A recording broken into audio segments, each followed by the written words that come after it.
Hi, I'm Sunmeet, and many of you had asked me for conducting a class on the natural sources for keratin and collagen.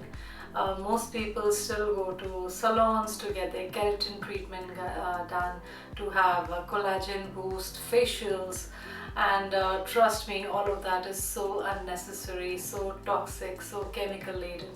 And it's very much possible to do these things at home with ingredients right out of your kitchen. Food grade ingredients, safe natural ingredients. So we'll be first starting with a small theory part in my workshop, which is coming this week on the 22nd. So we'll start with the theory part.